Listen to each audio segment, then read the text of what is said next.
Welcome to the deep dive. You know that feeling, right? Of Just not. the constant rush, all the demands piling up, those tight deadlines.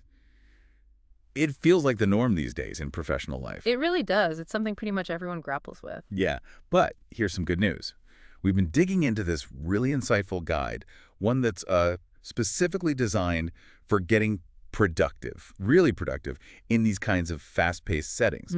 So our goal today is basically to pull out the most practical, actionable strategies from it, give you a shortcut, sort of, to boosting your efficiency, cutting down stress, and, well, getting more control and better results. Exactly. And what's great about this guide, I think, is its main aim. It's not just like a checklist. Right. It's really about equipping you with solid strategies you can actually use for managing your time, your priorities, fostering that proactive approach, even when things are, really intense. That proactive piece is so key, isn't it? And it's interesting how the guide breaks things down. It talks about immediate wins for organization and focus. Yeah, short-term stuff. Right. Then getting consistent routines going within a few weeks. A medium-term goal. And then the big one, developing sustainable habits for the long haul so you actually reduce burnout. It's like a whole journey. Definitely not just a quick fix, yeah. So, okay, the world's spinning fast. Yeah. Where do you even begin? The guide, I thought this was smart, starts with a quote. Mark Twain, "The secret to getting ahead is getting started." Ah, classic. And so true. Especially when that task list just feels massive, right? That simple idea can be really powerful. It really can. The guide makes a really strong point here. That first step, like no matter how tiny it seems, is absolutely crucial. When you're staring down a huge list, just doing something, anything, breaks that inertia, that feeling of being overwhelmed and stuck. It starts to shift the momentum. You move from just thinking about it to actually doing it. Yeah, breaking the paralysis. Yeah. That initial push sounds vital. And building on that, the guide lays out these 3 core pillars for making action consistent, especially in those really high-energy environments. Right. And the first one's about smart prioritizing. It introduces something called the 2-minute rule. And, I mean, we've all been there, those tiny little emails, quick questions, small tasks just piling up. Oh, yeah. Creating that background noise. Exactly. And they distract you from the big stuff. Totally. The 2-minute rule is, it's elegantly simple, really. It's designed to clear that mental clutter.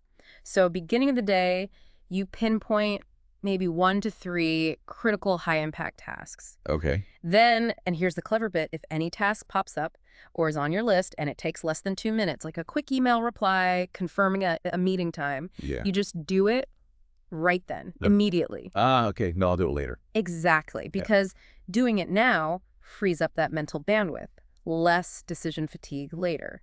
Now, for the bigger things, obviously, you can't do them in 2 minutes. So the guide suggests using tools, task managers like Todoist or Notion, maybe, to sort them. Maybe using something like the Eisenhower matrix for, urgent versus important to figure out what really needs your attention first. So practically speaking, the guide suggests, like first thing in the morning, take maybe 10 minutes, review the list, knock out all those sub-2-minute things immediately, then prioritize the rest using that urgent important system. Yeah.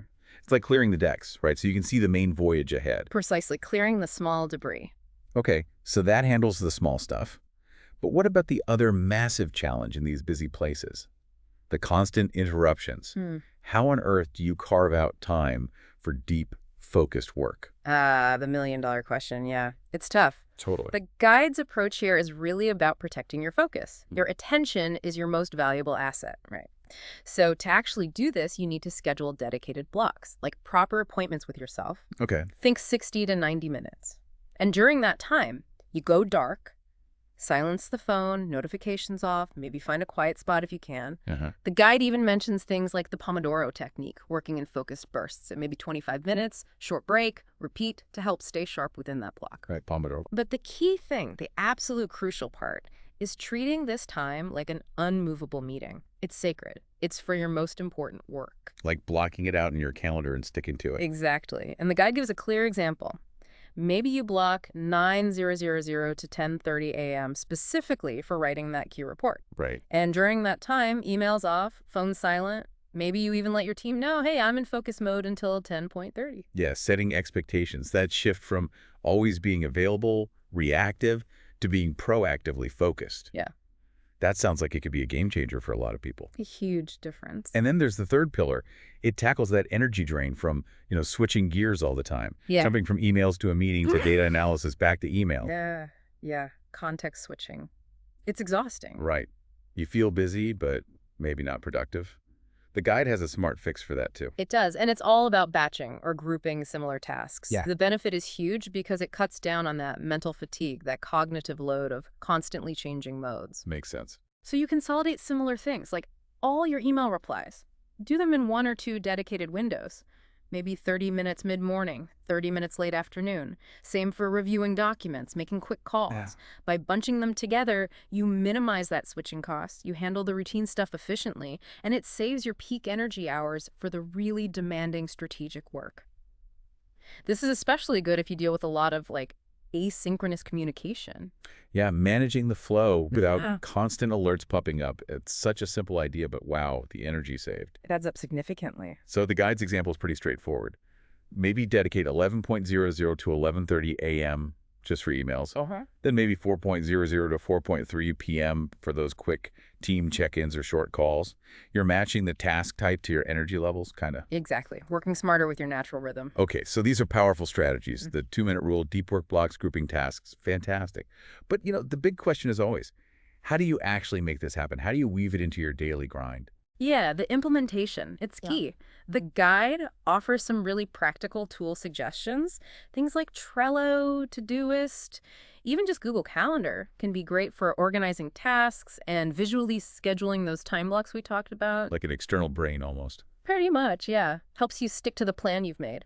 And it lays out a kind of suggested daily flow. It does. Start the morning with that quick 5-10 minute priority review, then make sure those deep work blocks are scheduled in, and then consciously group the other secondary tasks into specific windows. It gives you a framework. A roadmap. And importantly, to make sure it sticks and actually works for you, the guide really stresses a weekly review. Okay. Just dedicating, say, 15 minutes at the end of the week, look back what worked well, what felt awkward or didn't quite happen. Then you tweak your approach for next week. It becomes this cycle of continuous improvement, tailoring it to your reality. That makes sense. Because life happens, things change.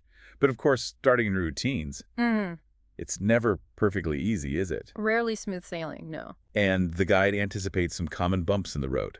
What kind of hurdles does it mention, and what are the workarounds? Well, one big one, especially in dynamic places, is resistance to interruptions.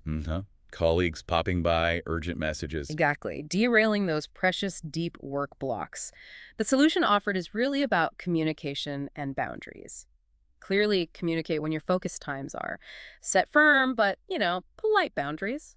Let people know you're unavailable for quick chats during that specific time, but you'll get back to them. It manages expectations. Right, so people don't feel ignored, but they understand you're zoned in.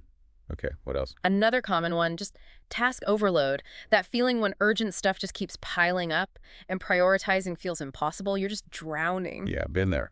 What helps with that? The guide suggests using visual tools like Kanban boards, the columns. To do, in progress, done. Yeah. Trello uses that, right? Yeah, exactly.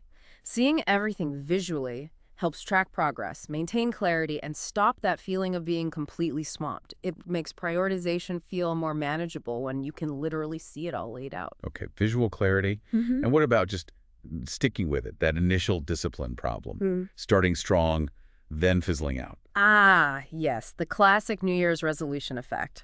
Yeah. The guide has some, I think, really practical advice here. Don't try to overhaul everything overnight. Right. Pick just one thing. Maybe it's the 2-minute rule. Focus solely on implementing that for a solid week. Get comfortable with it. Then maybe add time blocking or task grouping. One step at a time. Exactly. And this is crucial. Reward yourself for the small wins. Acknowledge when you stick to it. That little bit of positive reinforcement really helps build momentum and makes the new habit more likely to actually stick long term. It's basic habit psychology, really. Build momentum slowly. Okay, that feels much more achievable. So wrapping this up then, it really sounds like true productivity, especially when things are moving fast. It demands intentionality, proactive management of your time, but also your energy. Absolutely. It's not just about doing more. It's about doing the right things effectively. So quick recap. The 2-minute rule helps clear out those nagging small tasks fast. Get them out of your head. Deep work blocks ensure you actually make progress on the big important stuff. Yeah, the noodle movers. And grouping similar tasks helps you conserve energy by cutting down that exhausting context switching. Optimizes your efficiency. Looking at the bigger picture, the real benefit here seems to be gaining back control, cutting down that stress significantly, and actually hitting your goals with more clarity, even when work feels chaotic. That's the promise, yeah. Consistent implementation adapted to you can lead to a real sense of focus and accomplishment, even under pressure. So, as you go about your day after listening to this, maybe think about this.